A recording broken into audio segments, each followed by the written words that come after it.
and it is called Under the Sea.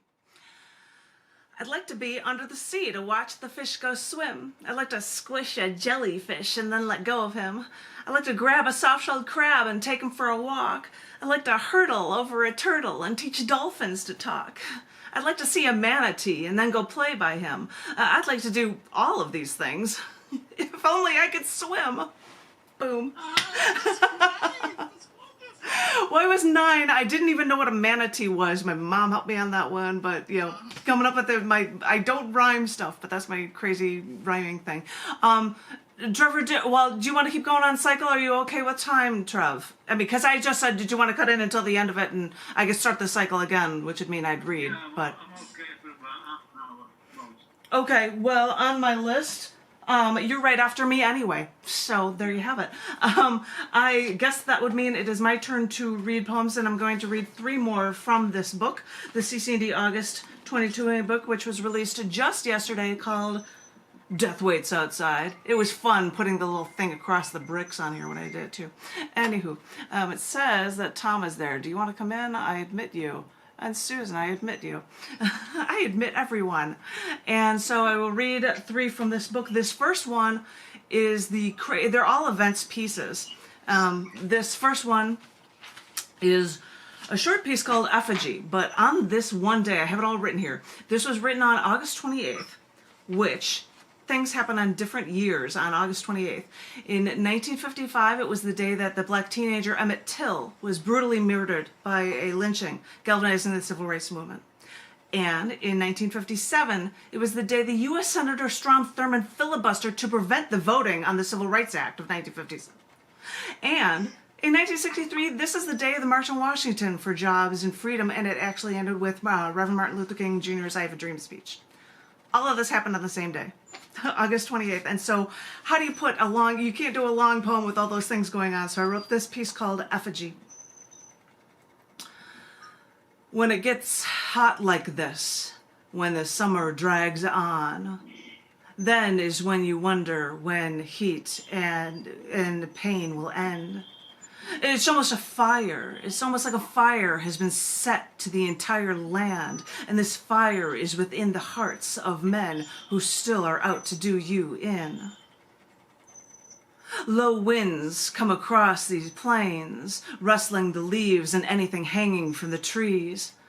And after the heat, then you're suffered through for far too many years. All you can see are your brothers hanging from those trees in effigy. Then, when we fight, we even use your rules, and still you do everything in your power to stop us from having the rights we have always deserved. It may take years for us to come together to truly try to make real change, but even when we agree we should all be free, the blockades we think are forever downhill will always remain. We want to be free, and we'll always fight, but we will always feel the flames on our backs as we face the wind. Deep one for Effigy. I mean, it's hard to do something and cover all of that in a very, very short piece. But the second one was for a Me Too section of this cc&d issue, and it was written, and it is called Keep Happy Looking, and it was written on August 26th, which is the day in 1920 that the U.S. 19th Amendment was passed, certifies giving women a right to vote.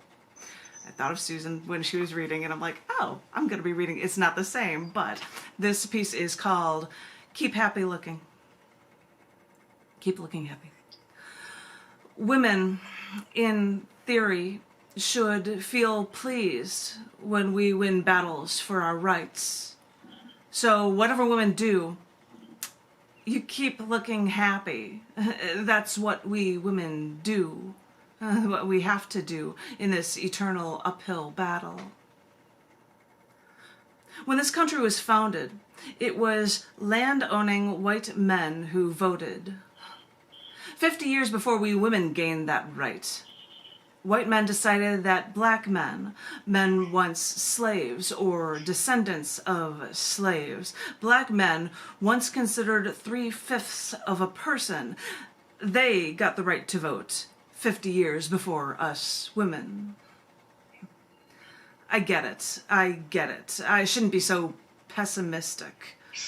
I shouldn't look so negatively at battles we've had to fight so hard to win. I should think that that the only male options for voting for, they decide our fate, and they make personal choices for us women that we have the honor to vote for. And I understand. We've come a long way, baby. We women once couldn't attend college, even if we had such a long history of caring for your home, your food, your children, understanding finances so much more explicitly than you. And yes, us women are running for offices while we're still so underrepresented, and we still face that uphill climb. So yes, we'll keep voting. Thank you for that honor. Because before you know it, we'll have made some changes that you didn't see coming. Because really, when we're done, you'll see that laws the rest of the world agrees with, laws of treating women as equals, that kind of treatment isn't so unreasonable after all. Something for learning the right to vote for that one. And I'm hearing responses. I was doing that one. And the short last one is here because it was written for, and it's called a short piece called Violent Endeavors. If Tom was here, he knows how I would use tiny pieces. If you can see this, Tom, it's a little thing that would fill the page, but I don't know if he's watching. But I'd say that with magazines, if there's a really short amount of space, it's not enough for artwork, I'd put something really short. And so this one is in here, and it was written for the day where the first space probe entered another planet's atmosphere. In this case, it was the Soviet Union's Venera 4 of Venus.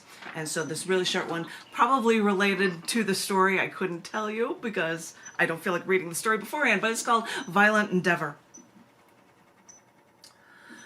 We were in a mad race to see who would go first.